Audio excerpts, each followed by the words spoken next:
still got at least 2 weeks of the level 4 lockdown to continue to prepare for all that, and we'll have further announcements on what happens at the end of level 4 once we've worked through all of that. But look, I do want to just take a moment to take my hat off to all the parents out there.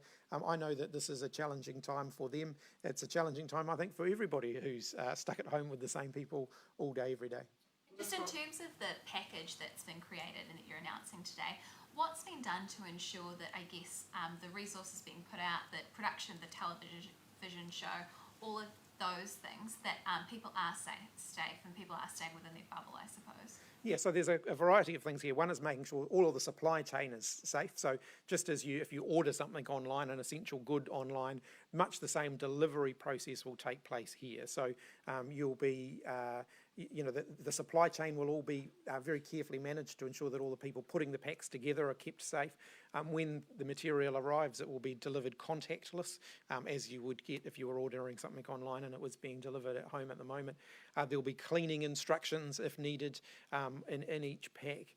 So that's all being done very carefully. And, I think as everybody who's stood in this spot has emphasised time and time again, we want people staying at home and staying in their bubbles.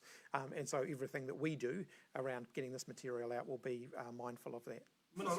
Minister, you talked about there will be 2 channels, one in English and one in Te Reo Māori. But could you confirm that all resources, being booklets, being everything online, there will be a Māori version for every single resource?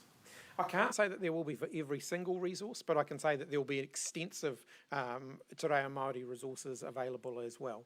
In some cases, they might be slightly different resources provided in English and in Te Reo Māori, but there will certainly be the ability for people who are doing immersion Te Reo Māori study to continue to do that in the home context if they need to. So we're doing all that we can. Now, obviously, in some cases, there aren't immediately available Te Reo Māori equivalents of some of the English language products. So, for example, if you look at a storybook, for example, if you might get a different storybook in Te Reo to what you're getting in English, but you'll get a storybook.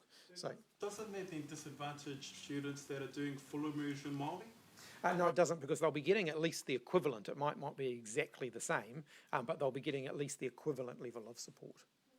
Up on your personal situation, how are you juggling having kids at home while trying to get work done, and is it making you more sympathetic towards other parents and teachers who have kids at home with them? Look, I think we have a bit of a system going in our household about taking turns to go out and we've set up the spare bedroom for Zoom calls and so on. And I think every family is, where there's parents who are working from home, is juggling with this. It's certainly not easy. And as Minister of State Services, if I could speak with a slightly different hat on at the moment, my message across the public service to all those public servants who are working from home and to all of their employers is that we do need to be reasonable in our expectations of what people can do when they're working from home. We cannot expect the same level of productivity from people who are at home with their families without the support they might normally rely on as we might have from them if they were coming into work every day and sitting at their desk.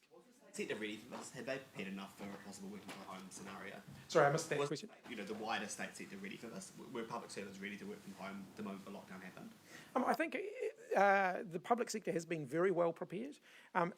It's never possible to completely replicate every work environment in a home setting, though. And so if you look at something as complex as the school's payroll, for example, that's not been perfect, and it won't be perfect because that involves every school inputting their payroll data, education payroll then processing that data. Everyone in that chain now is working from home, and so there are some quick fixes that are being done to keep that going, and I think you'll find that across the public service. But I want to say that I think the public service has pulled out all of the stops, and New Zealanders can be very, very proud of the way the public service has responded.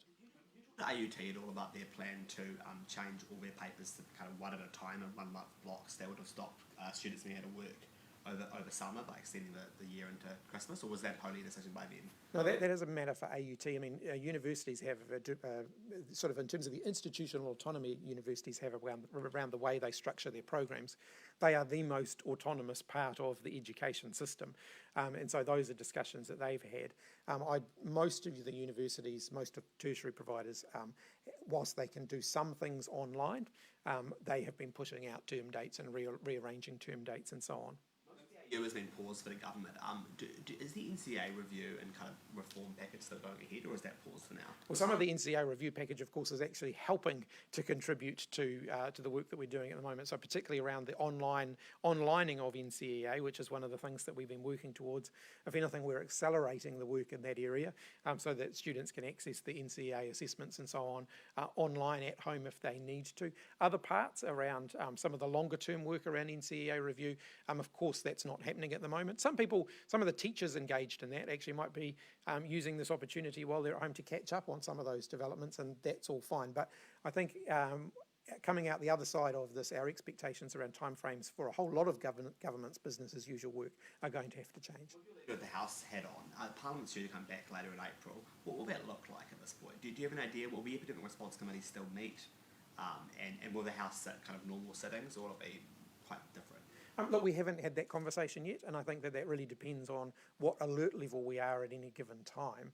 We did, as a business committee, and as Parliament, make preparations for if Parliament needs to gather without a full muster of MPs. So if you ended up with 30 or 40 MPs in the chamber instead of the full 120, which we saw just before the lockdown. So Parliament is well set up for all of those different scenarios if we need to use them, but we're still a couple of, we're longer than 2 weeks away from having to deal with that and answer those questions. Broadcasters that you're talking to, what will those channels look like? Will it just be kind of a classroom type setting, or will it be a bit more dynamic than that? So Television New Zealand and Māori Television are the two broadcasters who have offered effectively what you call an end-to-end solution. So they're doing everything from the studio preparation of the content through to the broadcast, through to every other bit in between in that. Some of it will be drawing on content that's already available. And we've got extensive libraries of resources that are already available. Some of it will be about bridging content, so making sure that there's bits joining up the content. And some of it will be new content. So there are some familiar faces I think you'll expect to see back on TV. Advertisements on those channels? To be honest, I don't know the answer to that, but I wouldn't expect there to be advertisements on them. Broadly, as Education Minister, the NZUSA have presented its sort of COVID-19 action plan to the government. What are your thoughts on things like their calls for a temporary universal student allowance, support for mental health, that sort of thing? I think I'll be taking some further recommendations to Cabinet in due course, so in the next few weeks, about additional things we can do to support tertiary students. It won't be at the I guess on the continuum of lots and lots of money to a slightly more modest package. It will be at the more modest package end of that, so I want to keep expectations reasonable.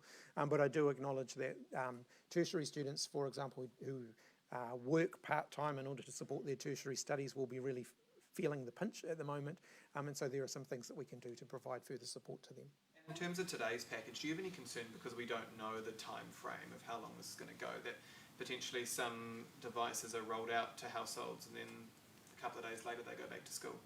So those devices will be in the ownership of those devices will rest with the school. So many schools, of course, have bring your own device policies at the moment. So kids are bringing their own devices from home, and increasing the overall stock of devices that are out there in the school system is no bad thing. And so the device will belong to the school, though, not to the family. Some childcare for under fives are still charging full rates because they say they're kind of delivering online materials. What do you make of that? Look, that's a matter for those services and for their parent communities.